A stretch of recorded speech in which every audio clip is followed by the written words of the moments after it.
El Tupolev Tu-22 Blinde nació para convertirse en el primer bombardero supersónico soviético producido en serie. Su fuselaje afilado, sus alas extremadamente barridas y sus dos motores instalados junto a la cola proyectaban una imagen futurista, diseñada para llevar bombas nucleares y misiles a velocidades que debían complicar cualquier intento de interceptación. Pero detrás de aquella silueta imponente se escondía una realidad peligrosa. El Blinde tenía un alcance menor del esperado, aterrizaba a velocidades muy altas y exigía tanto a sus tripulaciones que algunos pilotos llegaron a temerlo casi tanto como las defensas enemigas. Podía convertirse en el bombardero que demostrara la superioridad tecnológica de la Unión Soviética. Pero si sus propios hombres no conseguían dominarlo, aquella arma creada para intimidar a Occidente podía terminar destruyendo primero a quienes la operaban. Su historia no fue únicamente la de una máquina rápida. Fue la historia de una ambición llevada al límite, de decisiones técnicas difíciles y de un avión que terminó combatiendo en escenarios muy distintos a la guerra nuclear para la que había sido concebido. Antes de comenzar, ¿por qué no te suscribes y te unes a nuestra comunidad de apasionados por la aviación? Aquí descubrirás la historia detrás de los aviones más legendarios, las innovaciones que revolucionaron el vuelo y las hazañas de los pilotos que desafiaron los cielos. Mientras lo haces, activa la campana de notificaciones para no perderte ninguna de nuestras increíbles historias.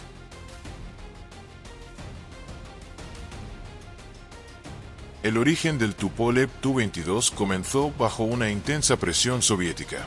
A mediados de los años 50, la Unión Soviética ya disponía del Tu-16, un bombardero subsónico fiable, pero Moscú temía que los nuevos interceptores y misiles occidentales pudieran volverlo vulnerable.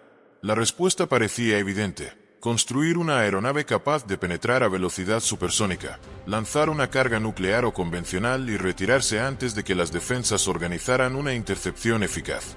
El gobierno soviético autorizó el desarrollo de un nuevo bombardero supersónico en agosto de 1954. La oficina de Andrei Tupolev trabajó en el Proyecto 105, una máquina que debía reemplazar al Tu-16 y demostrar que la aviación soviética había entrado en una nueva era ante el mundo occidental. Estados Unidos desarrollaba el B-58 Ustler, y Moscú no quería admitir una ventaja occidental. El nuevo avión podía convertirse en una advertencia capaz de obligar a la OTAN a replantear sus defensas. Pero si el proyecto no alcanzaba la velocidad y el alcance prometidos, la Unión Soviética quedaría con una máquina costosa que no podría sustituir al bombardero que debía reemplazar. Los primeros diseños buscaban reducir al máximo la resistencia aerodinámica. El fuselaje fue trazado como un tubo largo y estrecho, con nariz afilada y sección interna limitada. Las alas recibieron una flecha aproximada de 55 grados, adecuada para el vuelo rápido, pero poco favorable durante despegues y aterrizajes. Los dos motores fueron colocados sobre la sección trasera, uno a cada lado de la base del estabilizador vertical. Esa disposición liberaba espacio dentro del fuselaje y mantenía limpias las alas, aunque complicaba el mantenimiento y alteraba el equilibrio. El tren principal se replegaba dentro de grandes carenados bajo las alas. Aquellas estructuras permitían alojar ruedas robustas sin engrosar demasiado el ala, pero añadían resistencia y daban al Blinde una apariencia inconfundible. La cabina contenía 3 tripulantes: piloto, navegante y operador de sistemas. Estaban separados dentro de un fuselaje estrecho, con visibilidad reducida y una fuerte dependencia de instrumentos, comunicaciones y procedimientos. El primer prototipo del Proyecto 105 realizó su vuelo inicial el 21 de junio de 1958. La aeronave demostró que podía volar, pero también reveló problemas de estabilidad, rendimiento y control. No alcanzaba de manera satisfactoria todas las metas previstas, y el diseño tuvo que evolucionar hacia el 105A. Se modificaron las alas, la aerodinámica y distintos sistemas para acercarlo a las exigencias militares. La silueta parecía anunciar un salto tecnológico capaz de cambiar la aviación soviética. Pero bajo aquella forma futurista se acumulaban defectos que no podían ocultarse con velocidad ni propaganda. Uno de los mayores desafíos era el motor. Las primeras configuraciones dependían del Dobrynin VD-7M, un turborreactor potente con postcombustión, pero exigente en consumo y mantenimiento. Cada planta motriz debía mover una aeronave pesada a velocidades supersónicas. La postcombustión aumentaba la potencia al inyectar combustible detrás de la turbina, pero consumía grandes cantidades en poco tiempo. El avión podía acelerar, aunque su alcance sufría precisamente cuando explotaba la característica que justificaba su existencia. El Tu-22 debía superar los 1500 km por hora en altura, pero la velocidad no resolvía todos los problemas. Sus alas muy barridas producían menos sustentación a baja velocidad, obligando a aproximaciones rápidas y largas carreras de aterrizaje. El piloto debía controlar por sí solo una máquina pesada mientras el tren tocaba la pista con escaso margen para corregir una desviación. Las bases necesitaban pistas extensas y personal preparado para recibir una aeronave poco indulgente. El sistema de escape añadió otra contradicción. Los 3 asientos eyectables disparaban hacia abajo. A gran altura podían ofrecer una salida, pero durante despegues y aterrizajes, cuando muchos accidentes eran más probables, la poca distancia con el suelo podía volverlos inútiles. La decisión respondía a la distribución interna, pero convirtió una emergencia a baja altura en una situación casi sin solución. A pesar de los problemas, el programa continuó. La Unión Soviética necesitaba presentar un bombardero supersónico operativo y ya había invertido recursos, prestigio y tiempo. Cancelarlo habría significado admitir que la fórmula elegida no cumplía lo prometido. Se introdujeron modificaciones y se preparó la producción. El avión apareció públicamente durante la exhibición aérea de Tusino en 1961, donde su aspecto impresionó a observadores occidentales. La OTAN terminaría asignándole el nombre Blinde. Comparado con el Tu-16, el nuevo bombardero era más rápido y ofrecía una imagen tecnológica superior, pero tenía menor flexibilidad, peor autonomía práctica y operaciones más costosas. Frente al B-58 Hustler estadounidense, compartía la obsesión por la velocidad y el elevado precio de mantener un bombardero supersónico. Sin embargo, el avión soviético debía cumplir varias funciones con una plataforma que todavía luchaba contra sus propios defectos. La producción comenzó a principios de los años 60 en la planta de Kazán. El Tu-22 básico fue seguido por versiones de reconocimiento, guerra electrónica, entrenamiento y lanzamiento de misiles. Esa diversidad también fue una forma de encontrar misiones donde el costoso diseño pudiera justificar su existencia. El bombardero puro no ofrecía todo lo esperado, pero su velocidad y volumen podían aprovecharse en otras funciones. El Blinde había nacido para reemplazar a una generación anterior y convertirse en símbolo del poder soviético. Pero mientras avanzaba hacia el servicio, comenzaba a quedar claro que quizá nunca sustituiría por completo al Tu-16. Así nació el Tu-22, de una carrera tecnológica, una presión política y una apuesta aerodinámica extrema. Fue el primer bombardero supersónico soviético producido en serie, pero esa distinción tuvo un costo. Sus motores, alas, cabina y sistemas de escape revelaron que alcanzar Mach no equivalía a construir una aeronave equilibrada. El avión destinado a intimidar a Occidente todavía tenía que superar al adversario más cercano, sus propias decisiones de diseño. La anatomía del Tupolev Tu-22 Blinde fue construida alrededor de una prioridad absoluta: reducir la resistencia y mantener velocidad supersónica durante el ataque. El fuselaje era largo, estrecho y afilado. Las alas tenían una flecha cercana a 55 grados y los dos motores estaban instalados en la parte alta de la sección trasera, junto a la base del estabilizador vertical. Su silueta ocultaba compromisos técnicos muy difíciles de sostener en servicio. La estructura era metálica y semimonocasco, formada por revestimientos, cuadernas y largueros capaces de soportar grandes cargas aerodinámicas.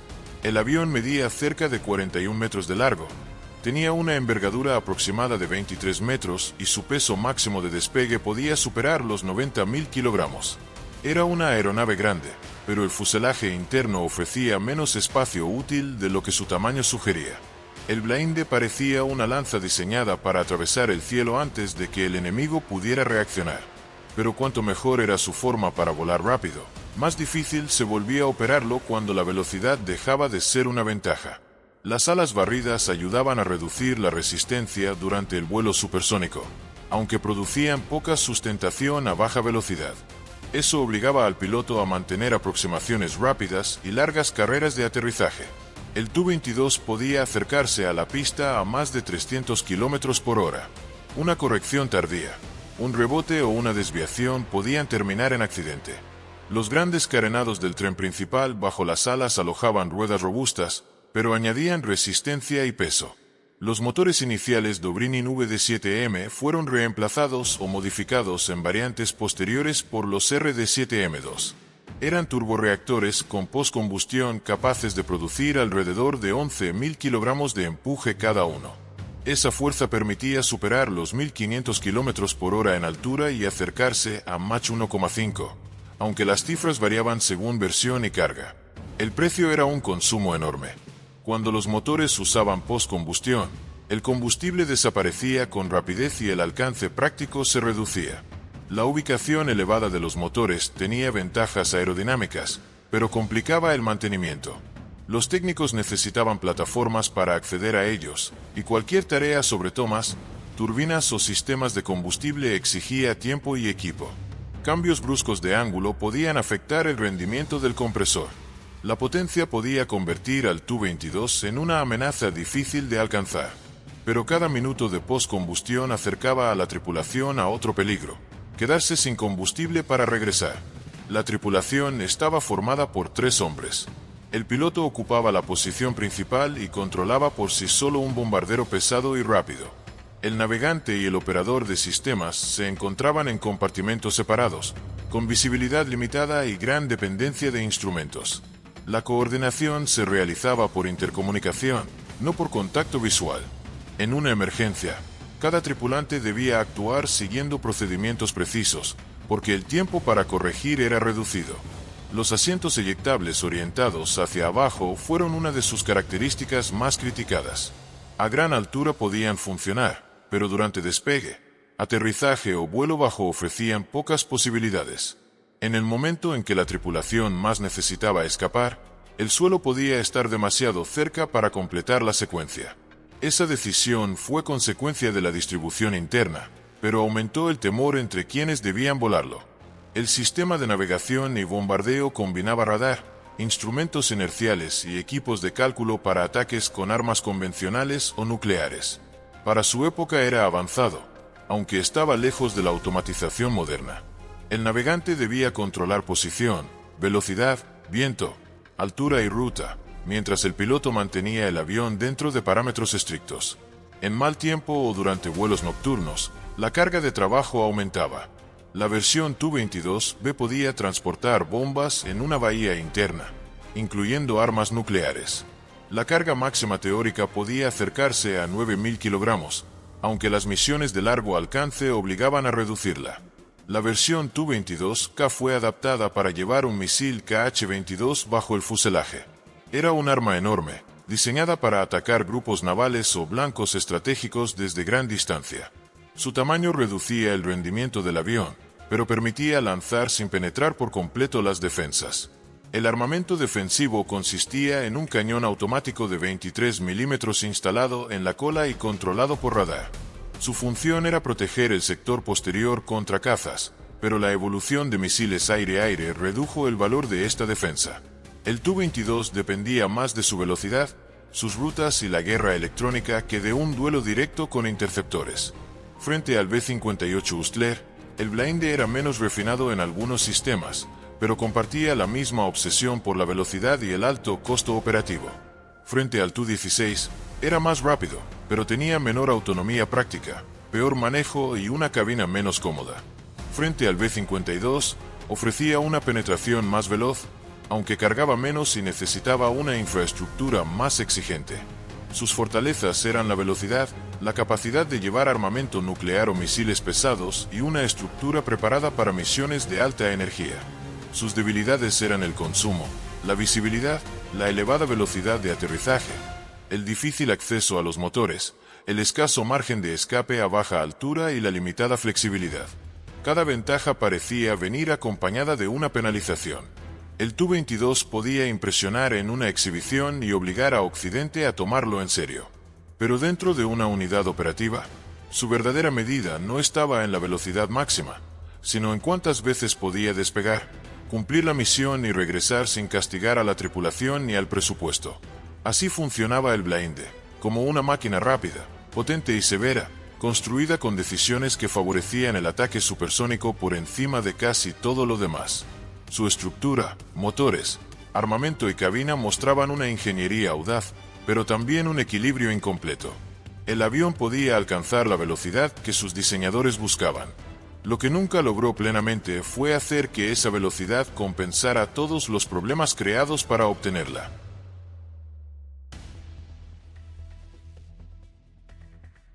Operar el Tupolev Tu-22 blinde exigía aceptar que cada fase del vuelo podía convertirse en una prueba distinta. En crucero, el avión era rápido y estable cuando se mantenía dentro de sus parámetros, pero durante las maniobras cercanas al suelo, su peso y escasa visibilidad dejaban poco margen para improvisar. El piloto no controlaba un bombardero indulgente, sino una máquina que castigaba cualquier corrección tardía. El Tu-22 tenía un solo piloto al mando, algo poco habitual para un bombardero de ese tamaño.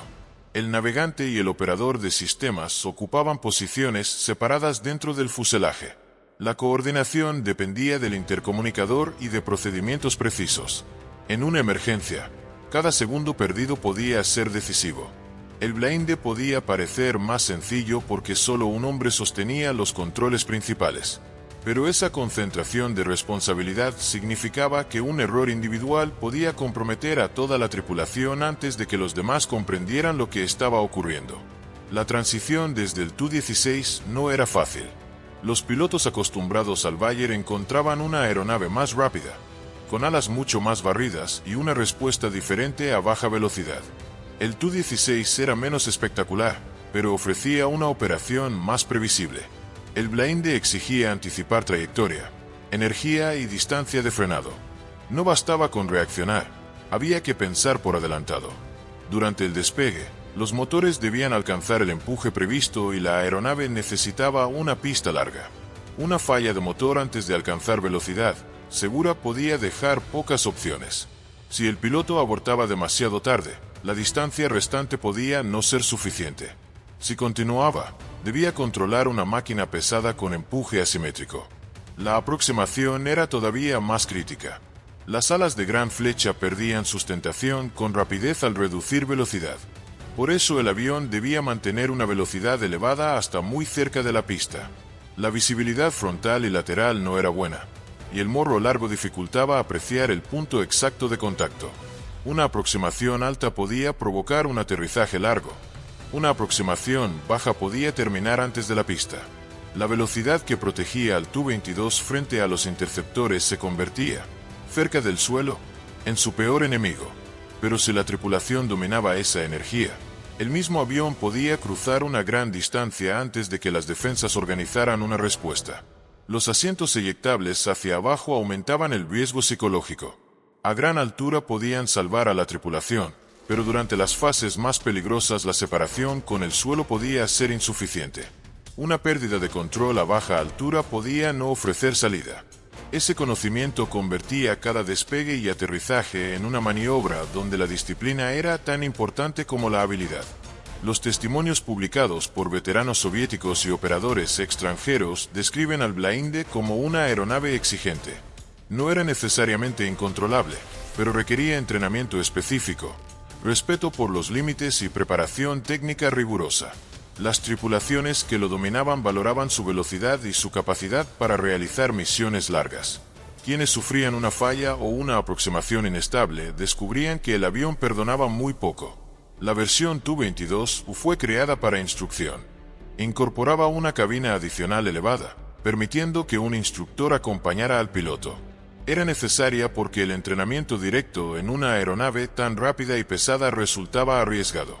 El modelo permitía practicar procedimientos, aproximaciones y emergencias antes de que el alumno asumiera toda la responsabilidad.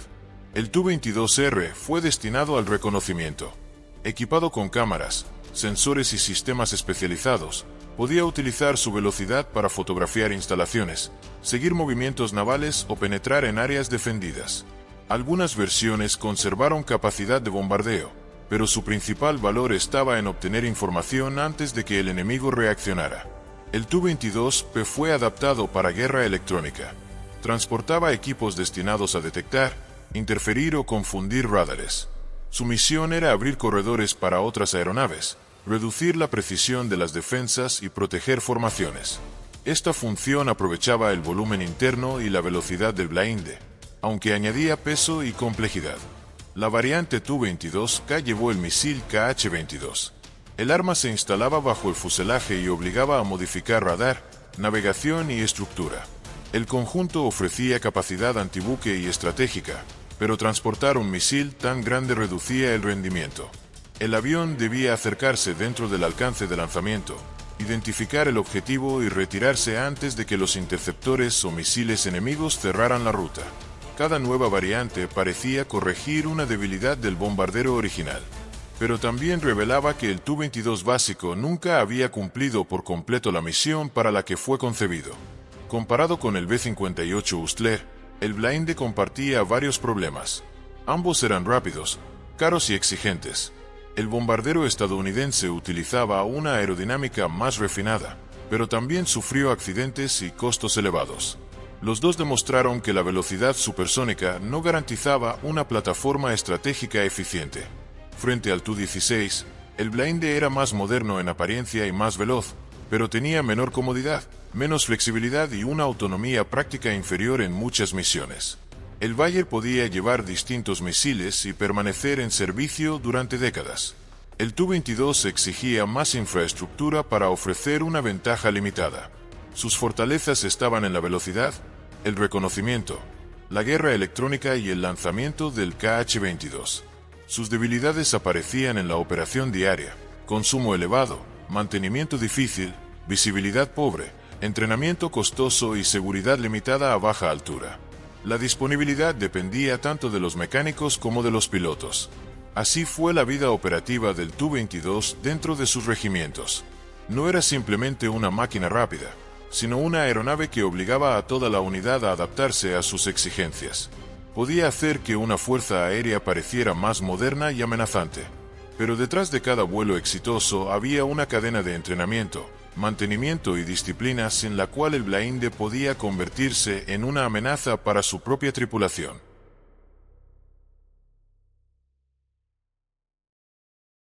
El final de la historia del Tupolev Tu-22 blinde no llegó por una sola derrota, sino por la acumulación de límites que ya no podían esconderse detrás de su velocidad.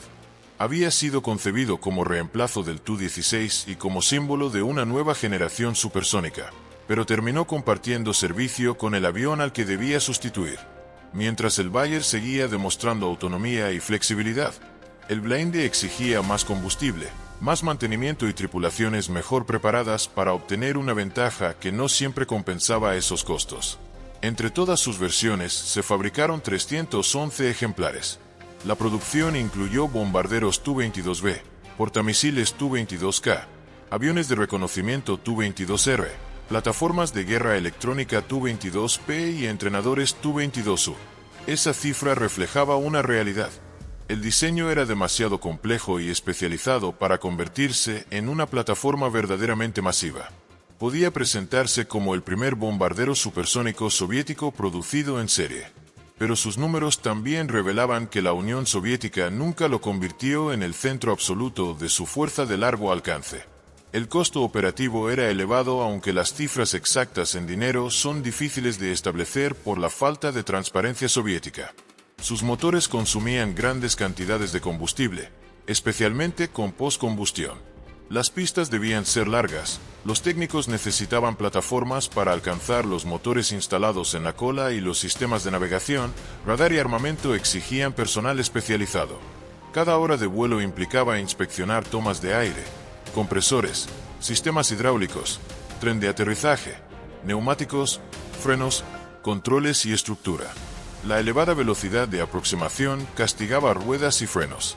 Los motores, sometidos a altas temperaturas, requerían vigilancia constante.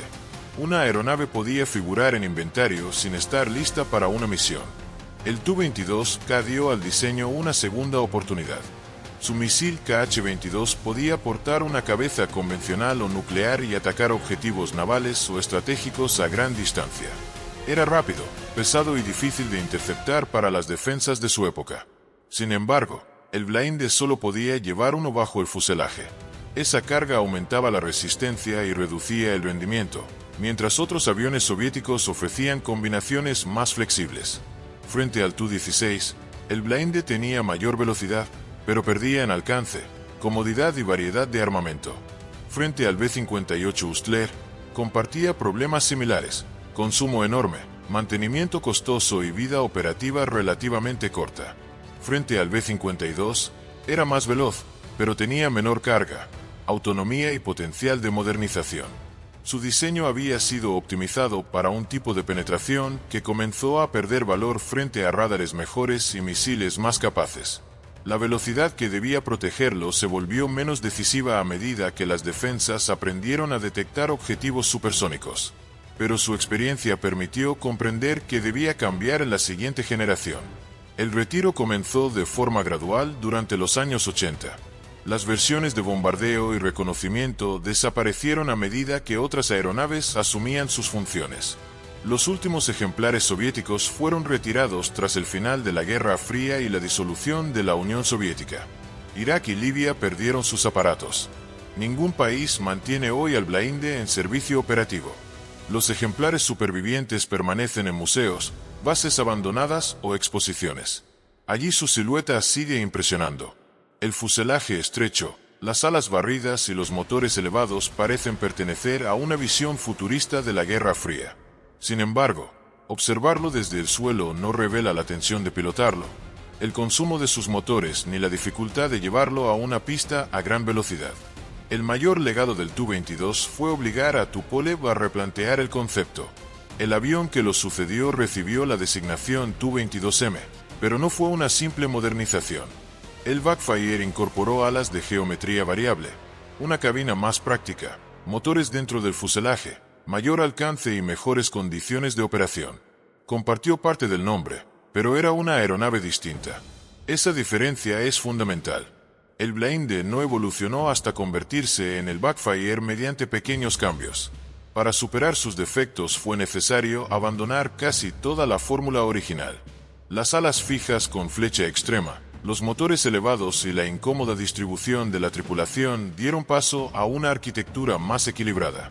El sucesor conservó la misión, pero no la solución.